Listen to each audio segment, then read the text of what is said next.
آدمی پیسے سے زیادہ عزت کا طلبگار ہوتا ہے. عزت نفس ہر ایک کو محبوب. ایک آپ اپنے گھر کا واقعہ سنا. جب یہ ٹریکٹر کا دور نہیں تھا، 59 میں ہمارے والد صاحب سب سے پہلے ٹریکٹر لے کر آئے تھے اس پورے ہمارے علاقے میں. اس سے پہلے بیل ہوتے تھے.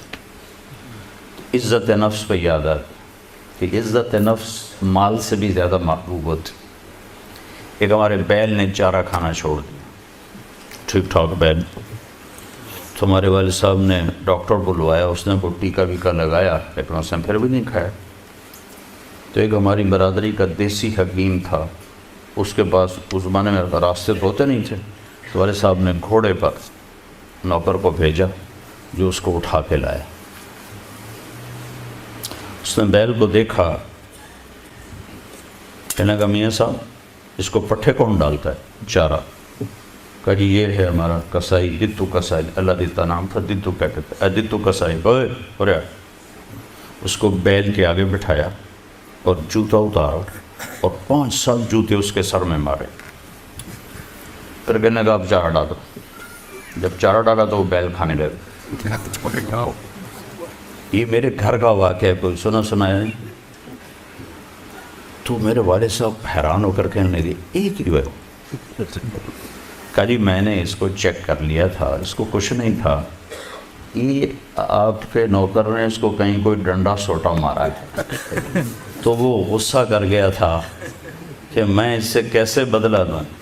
تو اس نے غصے میں کھانا چھوڑ دیا کہ میری عزت کو اس نے خراب کیا. اب اس کی آنکھوں کے سامنے 2-4 جوتے میں نے مارے تو وہ خوش ہو گیا.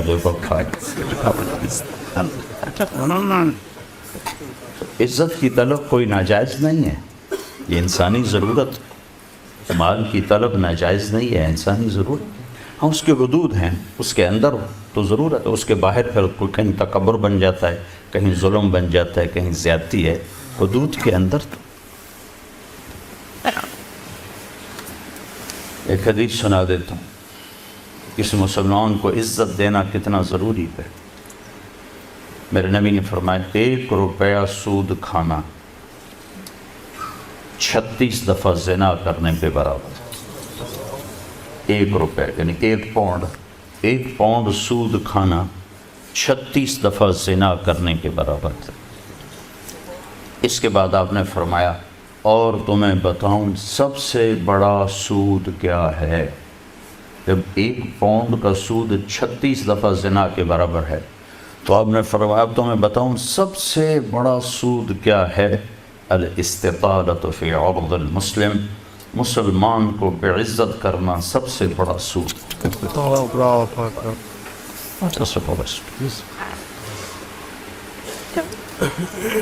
تو نوکر آپ کو پروٹوکول دیں گے، خوشی ہوگی، جنت سے بڑھ کے خوشی ہوگی.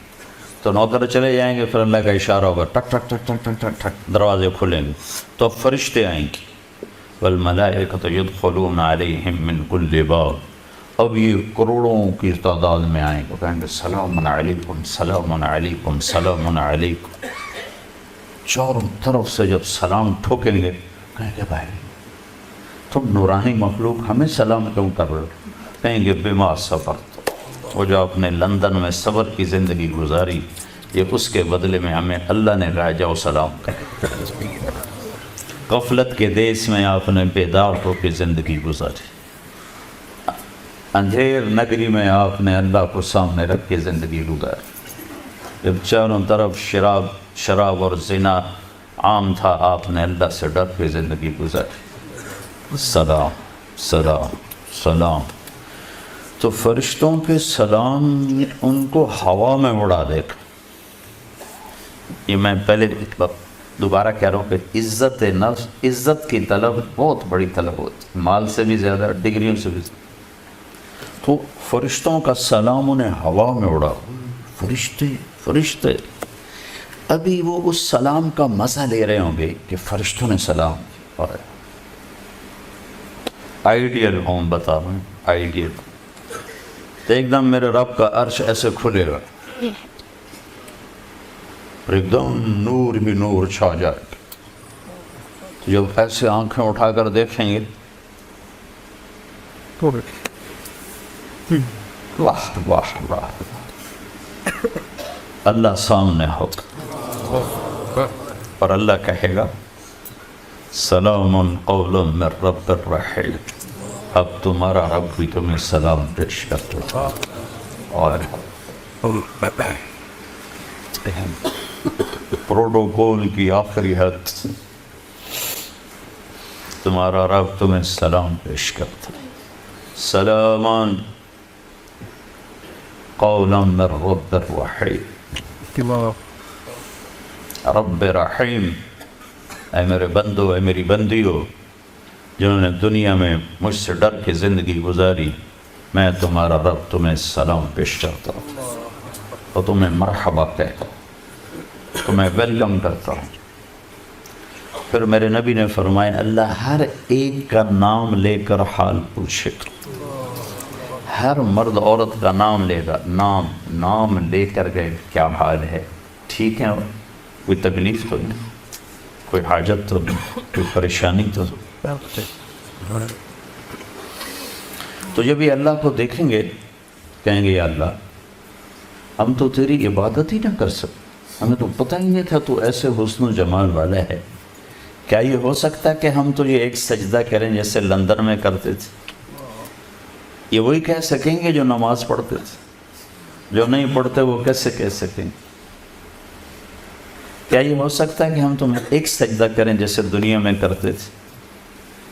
تو اللہ تعالیٰ فرمائیں گے میرے بندو اب پوزیشن بدل چکی ہو، حیثیت بدل چکی، حیثیت، پوزیشن، یا لبو کیسے کہ دنیا میں تم بندے تھے اور میں تمہارا مالک تھا، تم نوکر تھے اور میں مالک تھا، ٹھیک، تم ایمپلائی تھے، تمہاری زبان، تم میرے ملازم تھے اور میں تمہارا مالک تھا، تو تمہارے ذمے میری مان کے چلنا، میری عبادت کرنا، نمازیں پڑھنا، روزے رکھنا تمہارے ذمے تھا۔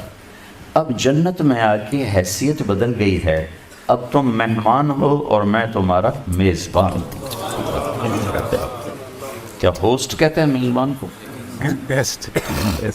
تو اب تم میرے لیے مہمان ہو، میں تمہارا ہوسٹ ہوں، اور مہمان کو تکلیف نہیں دی جاتی، مہمان کو بٹھا کے کھلایا جاتا ہے، جاؤ کلو واشربو، کھاؤ پیو، ہنیئا، ہنیئا کا کیا مطلب ہے؟ کھاؤ، ہر لقمے کی لذت پہلے سے زیادہ پاؤ، کھاؤ، کھانے کے بعد پاخانہ کوئی نہیں، پیو، ہر گھونٹ کی لذت پہلے سے زیادہ پاؤ، پیو، پینے کے بعد پیشاب کوئی نہیں، بیماری کوئی نہیں۔ پھر پینے پلانے کی بھی 3 محفلیں قرآن نے بتائیں کہ یہاں شراب نہ پیو، آپ کے یہاں عام ہے، اس لیے ہر دفعہ میں بتاتا ہوں کہ اللہ کرے آگے والی سوچ دل دماغ پہ چھائی رہے کہ یہاں میرا رب ہر اس چیز سے روکتا ہے جو انسانی وقار کو ختم کرنے والی ہے اور انسانیت پہ داغ۔ تو یہاں کہتا شراب نہ پیو، آگے کیا ہوگا کہ وہاں تمہیں 3 مجلسیں دیکھنے کو ملیں گی، 3، ایک کون سی ہے؟ ان الابرار یشربون من کاس کان مزاجها کافورا، وہاں دیکھو گے نیک بندے بندیاں خود اپنے ہاتھوں سے ڈال کے پی رہے ہوں گے۔ یہ جنت کا سب سے چھوٹا درجہ ہے، کیسے ڈالیں گے پیئیں گے، ڈالیں گے پیئیں گے۔ ایک درجہ اس سے اوپر ہے VIP، وہاں کیا ہے؟ وَيُسْقَوْنَ فِيهَا كَأْسًا كَانَ مِزَاجُهَا زَنْجَبِيلًا، وہاں ان کو خدام پلا رہے ہوں، سرونٹس، نوکر، فرشتے نوکر ڈال کے پیش کریں اور سامنے حاضر کریں، یہ لیج۔ ایک VVIPs ہوگا، سب سے اوپر کا درجہ، وہاں کیا ہوگا؟ وہاں ہوگا وَسَقَاهُمْ رَبُّهُمْ شَرَابًا طَهُورًا، وہاں اللہ خود پلا رہا، اللہ خود پلا رہا۔